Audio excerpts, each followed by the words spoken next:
training flags, basically they're a visual reference for the dog, so they're a good indicator. As I put the flag in the ground, I would flick it and I would put it, there we go, got her attention, and I would put that just inside the radio signal. You don't need to leave them out too long. G'day folks, we're back again with Roxy talking about the training flags. Now she's going to settle down and be a nice girl, that's beautiful. With the training flags, basically they're a visual reference for the dog, so they're a good indicator. And some people even say that if you take the flags away from the fence and put them in the pot plants, the dogs won't dig up the pot plants, so that's how effective they can be. Look, don't get too excited about the flags, particularly, and what I mean is, I'll qualify that, if you've got a really good fence line like this one, and is a good visual and physical barrier for the dog, then the flags can be used sparingly.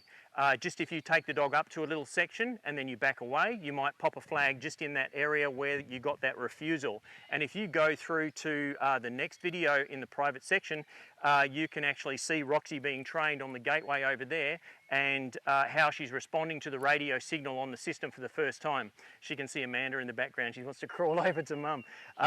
So with the training flags, if I was going to do a gateway or something, or I had an area where there is no no fence line in that area, I would use a few more flags. Or if I had an area where the dog was jumping over the fence in a particular spot, that's where I would start the training, and that's where I would also use a few more flags as a bit of a reminder. Obviously, if you've got a big long line of no fence whatsoever, you're going to want to put more flags in the system. So we send out packs of flags in the kit depending on how much wire you get. You can also order more flags if you think you're going to need them. But on a fence line like this, pretty much if I came up and did a training session with Roxy in this sort of area and gave her a correction, I would only be using really one flag.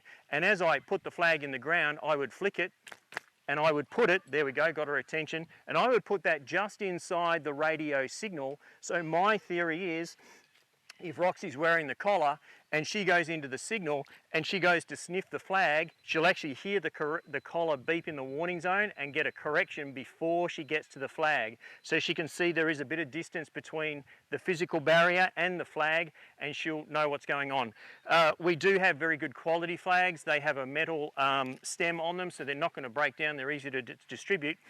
And they also have our phone number on the front as well. So when you finish with them, you can drop them off at your neighbour's house, and then if their dogs are escaping, or they need garden beds protected, they can give us a call just hitting that phone number.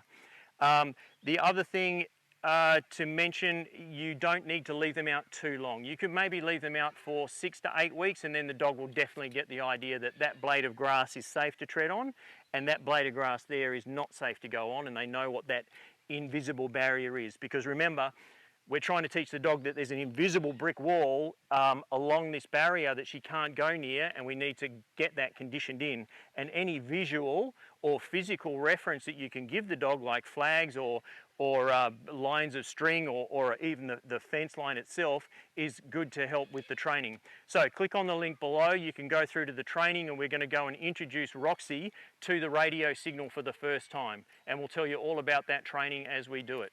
Okay, we'll see you there.